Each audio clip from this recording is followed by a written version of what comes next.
Halo semuanya, selamat datang di channel Auto Driver. Mobil adalah satu benda yang terdiri dari puluhan ribu atau bahkan ada yang sampai ratusan ribu komponen.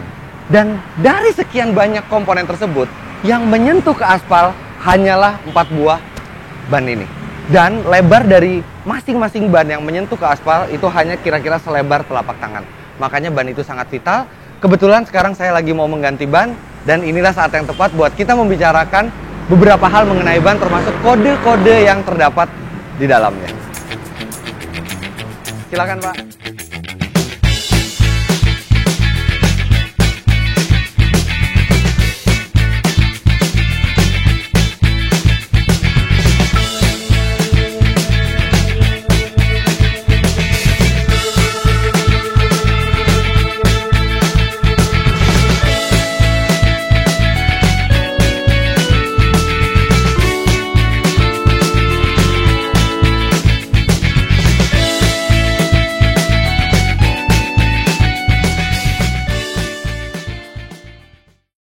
Oke, kita mulai dulu dari hal yang paling basic, yaitu sidewall marking. Di sini Anda bisa melihat ada tulisan 205-45 ZR17, kemudian di bawahnya ada 88W. Kita mulai dulu dari 205. Ini adalah lebar dari tapak ban dalam satuan milimeter. Kemudian 45 itu adalah aspek rasio, bukan dalam milimeter tapi dalam persentase. Jadi kalau misalnya 45, 205-45 itu artinya sidewall dari ban ini tebalnya adalah 45% dari 205 mm ini. Jadi semakin lebar ban Anda, aspek rasionya sama, maka dia akan semakin tebal dinding bannya, begitu juga sebaliknya. Lantas ada R17.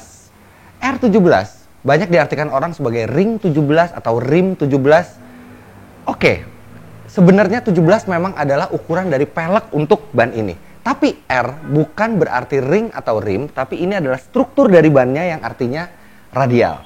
Memang sekarang ban untuk mobil penumpang sudah semuanya radial, tapi sebenarnya radial itu patennya dimiliki oleh Michelin sebagai inventornya sejak tahun 1946. Kemudian kita masuk ke angka berikutnya, ada 88W.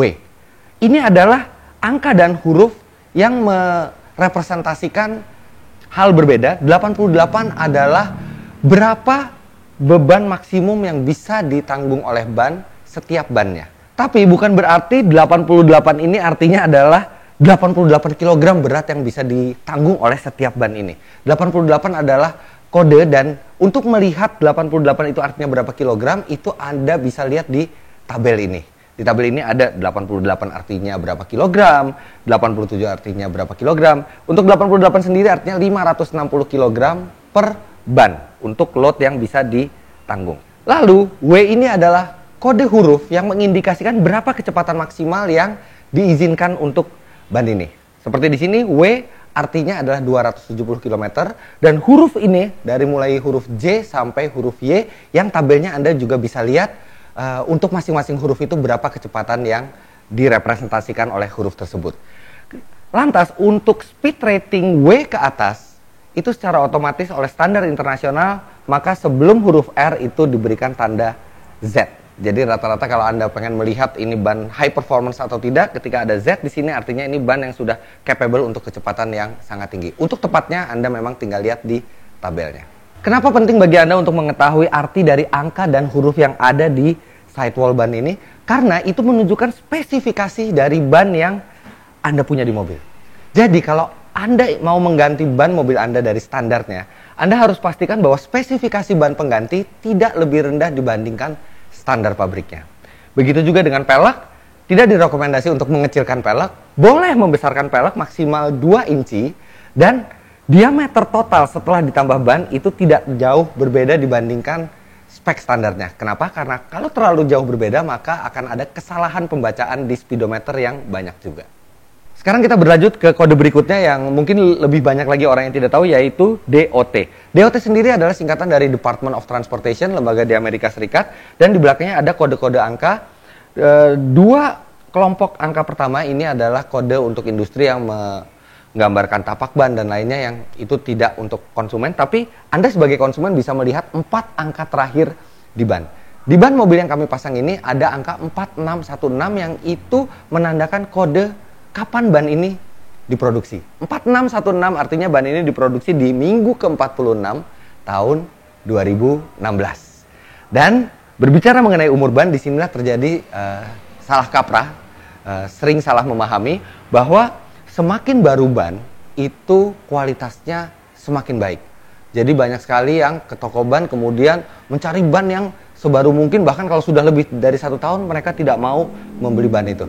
Padahal lembaga otomotif di Jerman, IADAC, juga ada di Korea Selatan, itu pernah mengetes ban yang usianya sudah 3 tahun, kemudian dikomparasi dengan ban yang baru diproduksi, sama-sama dipasangkan di mobil, kemudian dicek performanya, itu sama persis. Tidak ada penurunan kualitas. Yang lebih penting sebenarnya daripada usia produksi ban adalah bagaimana ban tersebut dirawat setelah dipasangkan ke mobil. Anda membeli ban yang baru produksinya, misalnya baru 1 bulan produksi dipasangkan, tapi Anda tidak memperhatikan tekanan angin, kemudian wheel alignment, maka seiring berjalannya waktu, dia akan lebih memburuk kualitasnya dibandingkan kalau Anda memasangkan ban yang usianya sudah 3 tahun misalnya, tapi dirawat dengan baik termasuk tekanan bannya, wheel alignment-nya. Nah, inilah yang kadang mengkhawatirkan karena banyak konsumen yang menjadikan angka produksi di DOT ini sebagai satu-satunya indikasi kualitas dari ban. Padahal ada yang lebih pengaruh lagi dari situ adalah perawatan berkala dari ban. Bahkan Michelin, ban yang terpasang di mobil ini itu memberikan jaminan sampai 6 tahun untuk jaminan cacat produksi, dan 10 tahun adalah usia maksimal ban yang direkomendasikan untuk bisa dipakai. Jadi ketika ban itu diproduksi, Michelin memberi jaminan bahwa kalau dirawat dengan benar, maka sampai usia 10 tahun, selama tapaknya belum habis tentu saja, ban ini masih bisa dipakai secara teknis. Jadi kalau ditanya, apakah ban ada expirednya? Iya, ada. Tiap pabrikan ban memiliki expired yang berbeda-beda. Seperti misalnya Michelin ini, dia expirednya adalah 10 tahun. Jadi kalau masih hanya 1 tahun, 2 tahun, 3 tahun, itu tidak ada masalah sama sekali. Ban untuk jalan raya pasti memiliki groove, ini yang fungsinya untuk membuang air. Tapi di dalam groove ini Anda akan menemukan ada garis-garis, inilah yang disebut sebagai TWI atau tread wear indicator. Jadi tread wear indicator ini adalah untuk menandakan ban Anda sudah harus diganti atau belum. Kalau tapak dari ban yang semakin lama semakin menipis, pada akhirnya memiliki tinggi yang sama dengan tread wear indicator ini, itulah saat dimana Anda harus mengganti ban. Tinggi dari tread wear indicator ini adalah 1,6 mm dan itu adalah batas maksimum ban itu bisa digunakan. Karena lebih tipis lagi dari itu, maka ban akan berkurang secara drastis kemampuannya untuk membuang air, sehingga beresiko untuk menimbulkan aquaplaning atau gejala ban mengambang di atas air ketika melewati genangan. Sekarang kita berbicara mengenai tapak ban yang ada di pasaran. Secara umum ada 3 jenis tapak ban. Yang pertama adalah unidirectional alias ban satu arah. Kemudian ada ban simetris dan ban asimetris. Ban satu arah adalah ban yang memiliki tapak sedemikian rupa, biasanya membentuk huruf V, dan ban itu hanya bisa berjalan ke satu arah. Ban tersebut memiliki keuntungan yaitu evakuasi air yang sangat baik serta desain yang sporty. Tapi ban tersebut memiliki kompromi kepada noise-nya, jadi cenderung lebih berisik, serta ketika Anda mau merotasi ban, pilihan Anda terbatas. Kalau ban kiri hanya bisa dirotasi ke ban kiri belakang atau ke depan. Ban kanan hanya bisa dirotasi dengan ban kanan yang lainnya. Kemudian ada tapak ban simetris. Tapak ban simetris ini memberikan kebebasan untuk Anda merotasi ban kemana saja karena dia tapaknya akan sama saja dimanapun ban itu diletakkan. Tapi ban ini memiliki kelemahan adalah satu noise-nya, kemudian desainnya juga cenderung sederhana, makanya performanya juga biasa saja, sehingga banyak dipakai di kendaraan yang tidak terlalu high performance karena dia memiliki speed rating yang rendah. Lantas teknologi yang terkini adalah ban dengan tapak asimetris. Sesuai dengan namanya, ban ini memang tidak simetris. Kalau kita lihat setengah ke bagian dalam, itu memiliki groove atau alur untuk pembuangan air yang sangat besar. Jadi ini berfungsi pada saat kita berkendara lurus, melewati genangan, dia akan mampu membuang air secara maksimal. Tapi setengah keluar, ini berbeda peruntukannya. Anda bisa lihat di sini groove-nya lebih kecil serta lebih banyak karet yang menapak ke aspal. Karena bagian luar itu disiapkan untuk membantu performa mobil pada saat menikung. Jadi ban asimetris ini adalah kompromi untuk kemampuan membuang air yang baik, kemudian untuk kemampuan menikung yang baik, serta tapak ini juga memberikan noise yang lebih rendah. Keuntungan lainnya dari ban asimetris ini, karena dia hanya mementingkan bagian luar dan bagian dalam, Anda bisa merotasi ban itu kemanapun Anda mau ketika rotasi ban itu dibutuhkan. Tapi memang, ban ini hanya digunakan biasanya oleh mobil-mobil yang high performance, sehingga harganya pun relatif mahal. Secara umum, performa dan kualitas dari ban itu ditentukan adalah dari kualitas karet yang dimiliki ban ini, serta desain dari tapaknya. Tapi sekarang konsumen mulai mempedulikan desain dari sidewall. Sidewall ini memang tidak memiliki pengaruh ke performa, tapi desain ini yang akan membuat pemilik itu merasa bangga memakai ban tersebut. Makanya banyak pabrikan ban itu sekarang mulai mendesain bagian samping dari ban ini supaya menarik untuk dilihat. Sebagai contoh, kita lihat Michelin yang terpasang di mobil ini, dia menggunakan desain yang kontras untuk merek Michelinnya ini, sehingga dia lebih mudah untuk terlihat. Tapi kontrasnya ini, warna yang lebih gelap, ini kalau Anda pegang dia bentuknya, konturnya itu seperti bludru sehingga menimbulkan kesan premium. Memang karena ini adalah ban premium. Lantas hal penting berikutnya untuk Anda ketahui adalah berapa tekanan udara yang tepat untuk ban yang baru Anda pasang di mobil Anda. Karena terlalu rendah atau terlalu tinggi tekanan udara di ban akan berpengaruh kepada keawetan ban dan keselamatan Anda di jalan raya.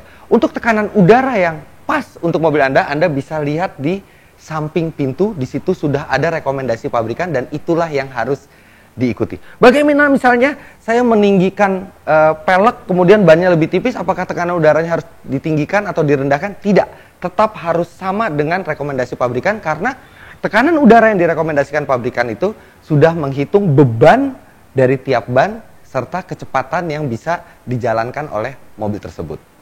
Lantas ada satu situasi juga yang sering ditanyakan, kalau misalnya kita memiliki 4 ban yang sudah jelek semua, tapi uang kita hanya cukup untuk membeli sepasang ban baru, harus dipasang di depan atau di belakang? Kebanyakan orang menjawab harus dipasang di depan, karena ban depan adalah untuk mengendalikan mobil. Tapi itu tidak benar, bahkan bisa membahayakan. Yang paling benar adalah ketika Anda memiliki ban baru yang lebih bagus, itu harus diletakkan di belakang.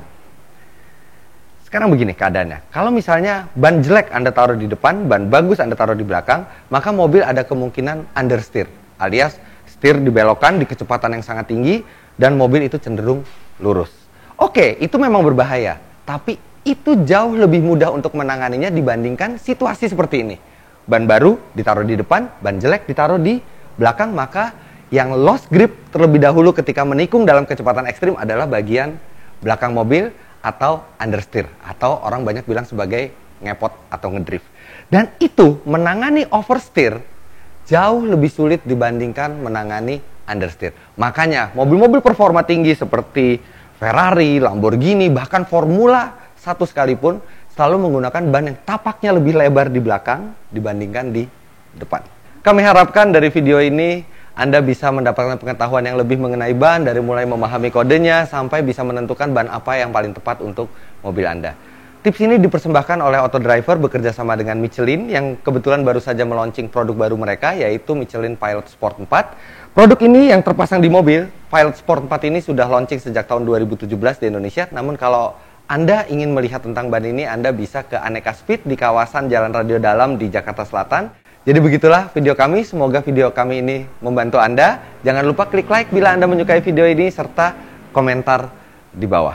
Terima kasih Anda sudah menyaksikan, sampai jumpa di video kami selanjutnya.